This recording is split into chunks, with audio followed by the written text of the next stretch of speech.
श्रीमद् रामायणम्। वरुण देव, गुरुवर के निर्देश अनुसार भगवान परशुराम द्वारा दिया गया यह विष्णु धनुष मैं आपको सौंपता हूं। धर्म रक्षा के लिए जब कभी इसकी आवश्यकता पड़ी तो इसे पुनः पाने का निवेदन करूंगा।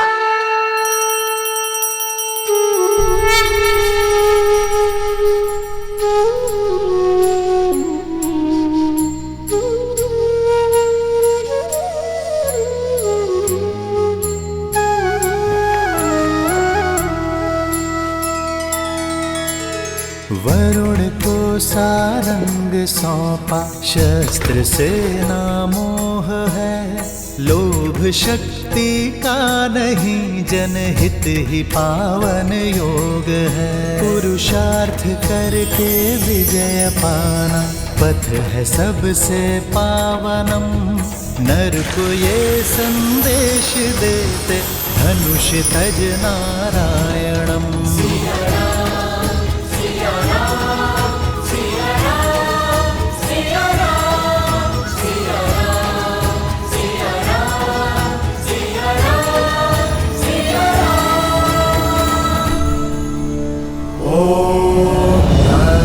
यामि ब्राह्मण वन्दमाना तदस्ते यजमान हविरभिः अहदमना वरुणेह रड्युरुषगम समान आयुः प्रमुषेह। ॐ वरुणाय नमः। श्री रामचंद्र कृपालु भजु मन हरण भव भय दारुणम।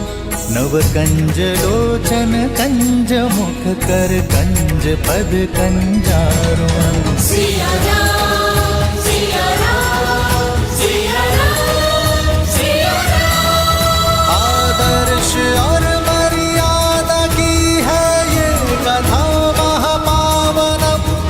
काट मद श्री से मिला दे, श्रीमद् रामायणम।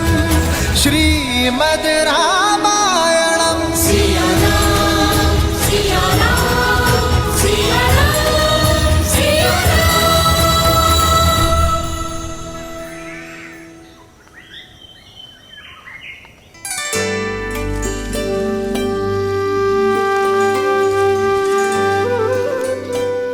भैया, मिथिला कितनी सुंदर नगरी है ना। और आपको तो कुछ अधिक ही सुंदर लग रही होगी जब से स्वयंवर हुआ है तब से। अंतर है लक्ष्मण, पहले मिथिला मेरे लिए नगर था, पर अब घर हो गया है।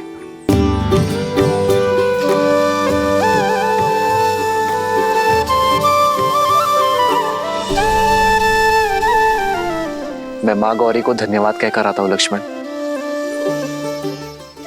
देवी सीता को पहली बार यही देखा था। जी भैया।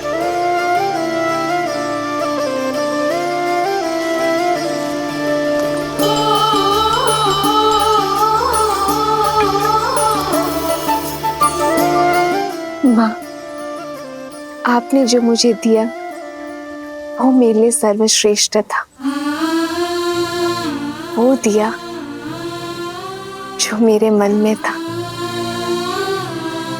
आपको मन से धन्यवाद करने आई हूँ माँ। ये आपके आशीष का प्रताप है कि स्वयंवर में एक पल के लिए भी निराश नहीं हुई मैं। धन्यवाद माँ। माँ का आशीष दोनों पर है,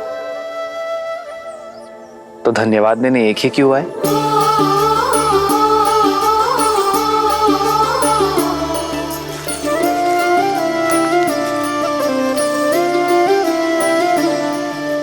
आपका धन्यवाद माँ। आपके और महादेव के प्रताप से मुझे सीता जैसी जीवन संगिनी मिली।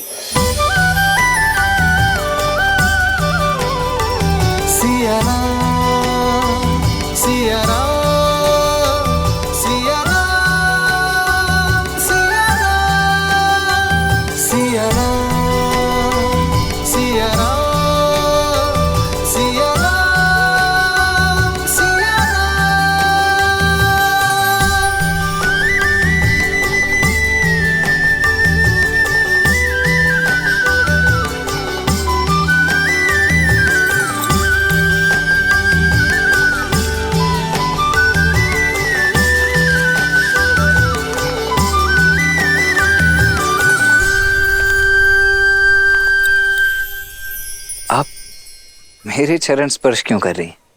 देखिए, मैं वो नहीं हूं जो आप समझ रही हैं। वो तो मेरे ज्येष्ठ भैया राम हैं जिन्होंने धनुष उठाया था। मैं तो उनका अनुज लक्ष्मण हूं। किसने कहा मैं आपके चरण स्पर्श कर रही हूँ? एक स्त्री केवल 3 लोगों के चरण स्पर्श करती है, अपने पिता के, अपने गुरु के और अपने पति के। और आप इनमें से कोई नहीं है, तो मैं आपके चरण क्यों स्पर्श करूंगी? वो तो मैं ये पुष्प उठा रही थी जो मेरी सीता दीदी को बहुत प्रिय है, और मुझे भी। क्षमा कीजिए, वो देवी, ऐसे भूमि में पड़े हुए पुष्प किसी को भेंट नहीं करने चाहिए। परंतु आप निराश मत होइए, मैं एक क्षण।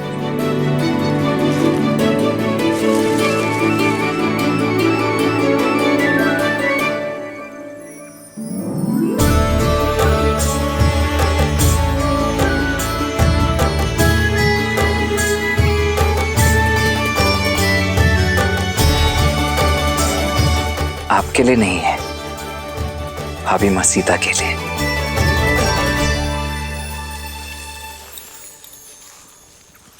एक बात पूछ।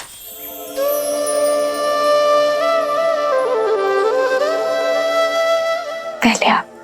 नहीं, स्त्री होने के नाते प्रथम अधिकार आपका है। जो आज्ञा।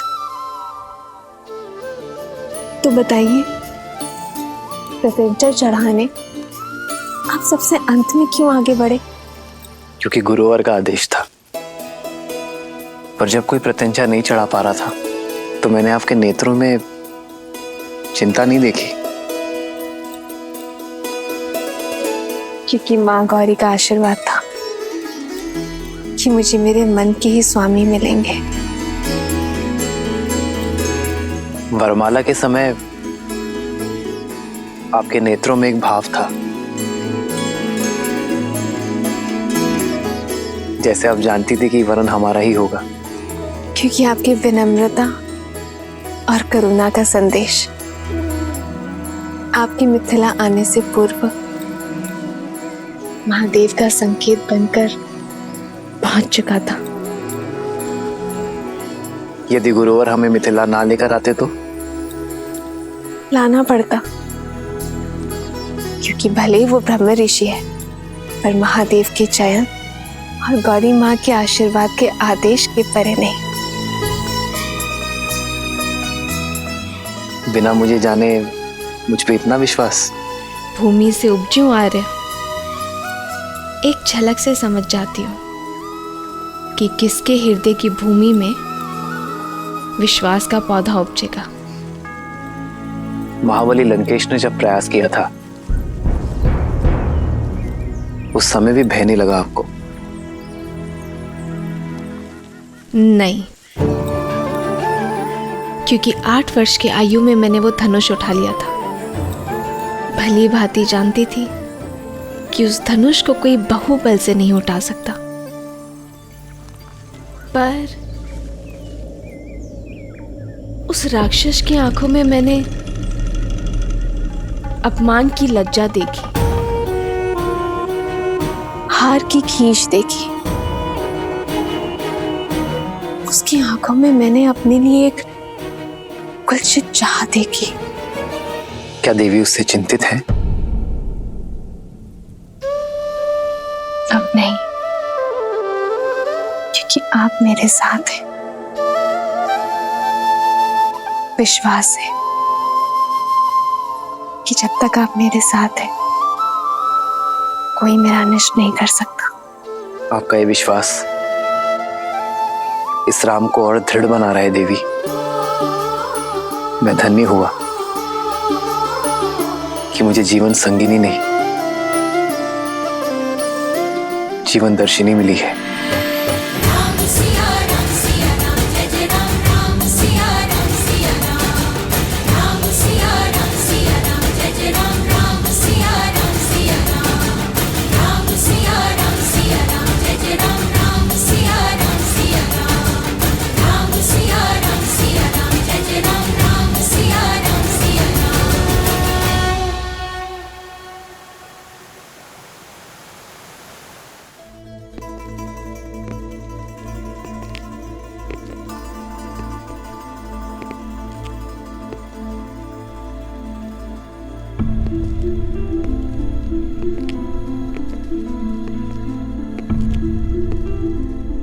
अंततः मेरी कामना पूरी हुई भैया। भगवान विष्णु की कृपा से आप सद्मार्ग की ओर बढ़ रहे हैं। अपने पापों के प्रायश्चित के लिए आपने जो सन्यास का निर्णय लिया है वो अति उत्तम है भैया। दुख तो केवल इस बात का है कि बहुत देर कर दी मैंने। कदाचित तुम्हारी बात पहले मान ली होती तो आज मेरे महादेव मुझसे रुष्ट ना होते। लंका को अब तुम जैसे सदाचारी राजा की आवश्यकता है। न्याय प्रियता से राज करना। भैया, यदि राज ही करना होता तो ब्रह्मदेव से संपूर्ण सृष्टि का राज्य मांग लेता, किंतु मुझे विष्णु भक्ति रहने दीजिए। और ये राज्य संभालने के लिए तो आपका महाप्रतापी पुत्र मेघनाथ है ना।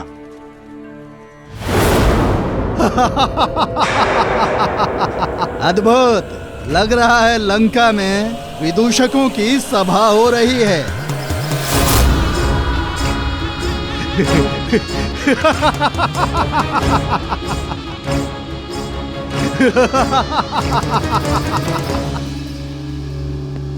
मुझे तो लगा था कि सिंहासन त्यागने की बात बोलकर इस भोली भाली शूर्पणखा को मूर्ख बनाया है, पर सत्य मेरे सामने है। कभी कल्पना भी नहीं की थी कि रावण को कभी सन्यासी वेश में देखूंगा। केवल वस्त्रों से नहीं, आत्मा से भी मैं संन्यास स्वीकार कर चुका हूं विद्युजीवा। इसलिए विभीषण को राजा बनाकर राज्य के साथ साथ तुम्हारी बुद्धि ने भी संन्यास ले लिया है रावण। ये विष्णु भक्त केवल विष्णु के गुणों का गायन कर सकते हैं, राज्य संचालन नहीं। केवल मैं इस स्वर्ण सिंहासन योग्य हूं। सत्य है, बुद्धि कुंड हो गई मेरी। सबसे योग्य पात्र मेरे समक्ष है और मैं उसे पहचान नहीं पाया। चलो, दुर्घटना से देर भली। विद्युजीवा, लंका का सिंहासन तुम्हारी प्रतीक्षा कर रहा है।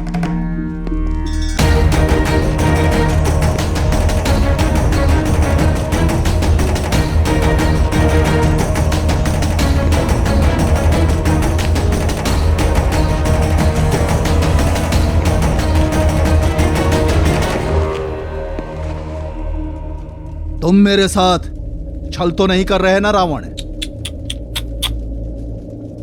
एक सन्यासी पर ऐसा लांछन मेरे बहनोई।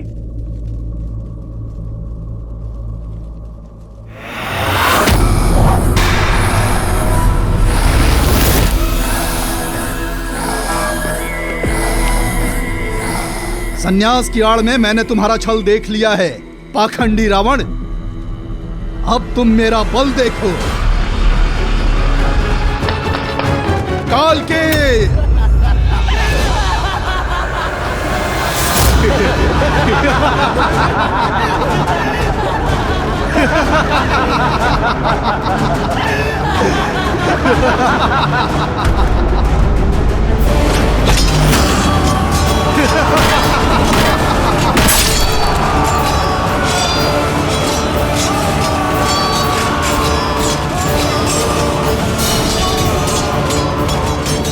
बंदी बना लो इसे। हमारे व्यू में फंस गया है ये दशानन। लंका मेरी, व्यू मेरा, फंसे तुम सब हो विद्युजीवा। शनि जिसके चरणों का दास, उसका सिंहासन पाने की आस असंभव है विद्युजीवा। आज लंका की स्वर्ण आभा में तुम सबके रक्त की लाली की आभा होगी। हर हर महादेव।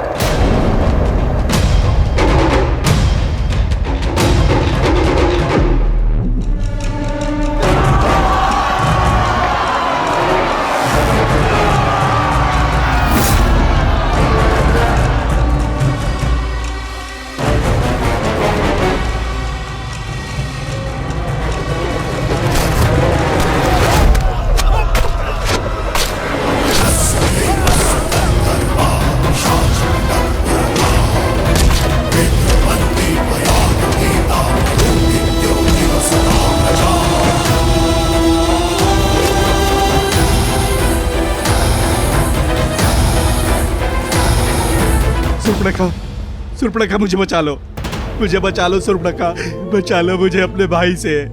मैं तुम्हारा पति हूँ, तुम्हारे पुत्र का पिता हूँ, दया करो सुर्पणखा, दया करो। दशानन मुझे क्षमा करो। रावण के शब्दकोश में द से दमन और दंड है, दया नहीं।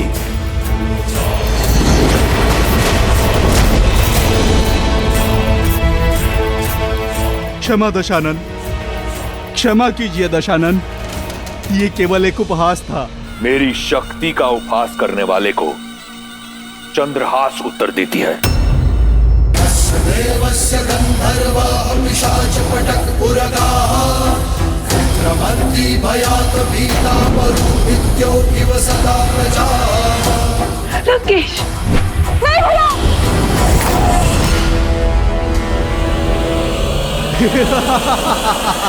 मुट्ठी भर दैत्य कालकेयों को मारकर स्वयं को सर्वशक्तिशाली समझ रहे हो मूर्ख दशानन।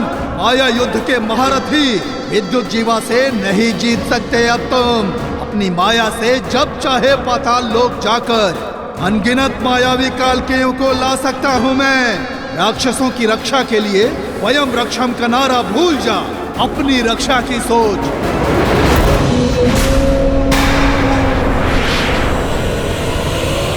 भैया, दशानन, दशानन।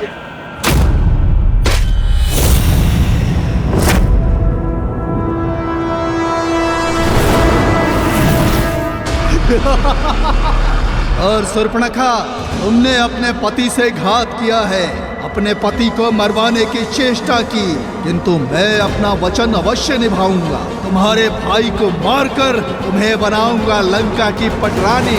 मैं चला पाताल लोक। पाताल में छुपो या रसातल में, तुम मुझसे बच नहीं पाओगे विद्युत जीवा। 10 लोगों के इस स्वामी का 11वां लक्ष्य होगा पाताल लोक। वहां जहां कहीं भी होगे तुम्हें ढूंढ कर निकालूंगा और फिर धीरे धीरे तुम्हारे प्राण हर लूंगा।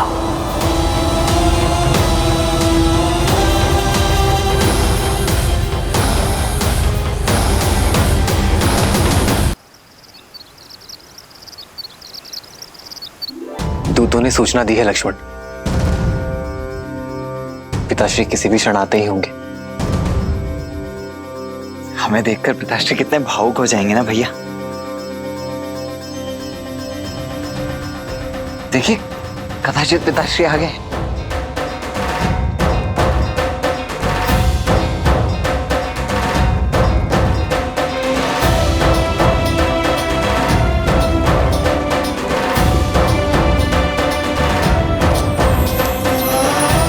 भरत,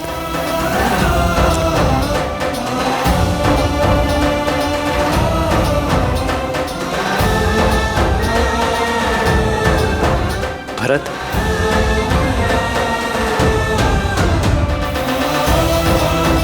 लक्ष्मण,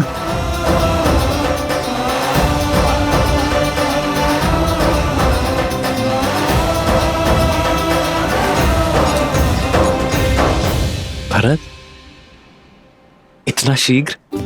सूचना मिलते ही प्रतीक्षा ना कर सका भैया मैं। रात्रि विश्राम किए बिना ही आपसे भेंट करने चला आया। आप नहीं जानते भैया कि मेरा मन कितना गर्वित हुआ है ताड़का और मां अहिल्या की मोक्ष गाथाएं सुनकर। और अब अपने राम भैया के विवाह को देखकर हर्षित होऊंगा मैं।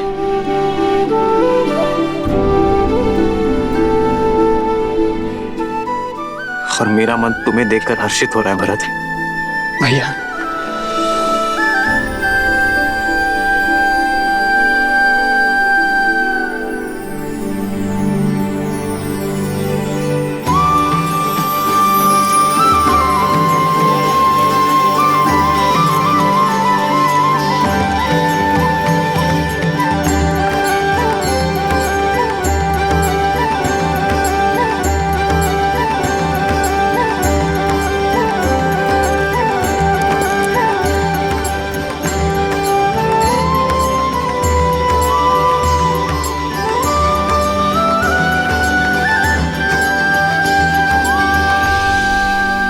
श्री राम और देवी सीता के विवाह की पावन बेला निकट आ गई है। अयोध्या वाले मिथिला पहुंचने वाले हैं। हम कब जाएंगे महादेव? लक्ष्मी नारायण के शुभ विवाह के साक्षी बनने। देवी, उस विवाह के साक्षी तो हम बहुत पहले ही बन चुके। आपने स्वयं नारायण की बहन बनकर विवाह की सभी रीतियां निभाई थी और मैंने देवी लक्ष्मी के भाई के रूप में विवाह के सभी संस्कार किए थे।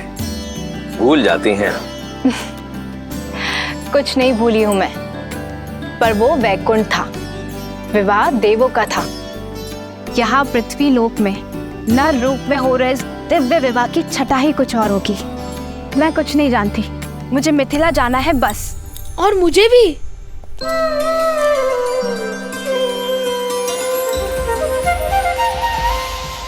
बड़े दिन हो गए, भरपेट स्वादिष्ट भोजन नहीं खाया। कैसी बात करते हो गणेश?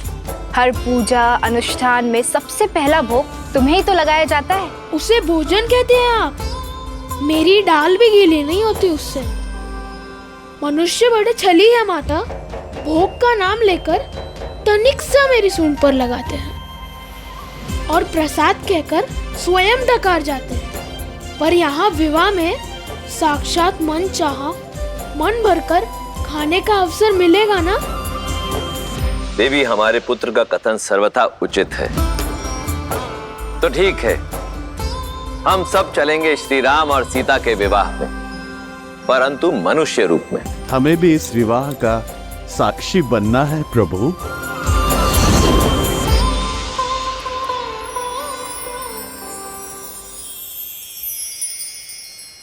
आप सभी नारायण का परिवार हैं, तो इस विवाह में आपको कैसे भूला जा सकता है?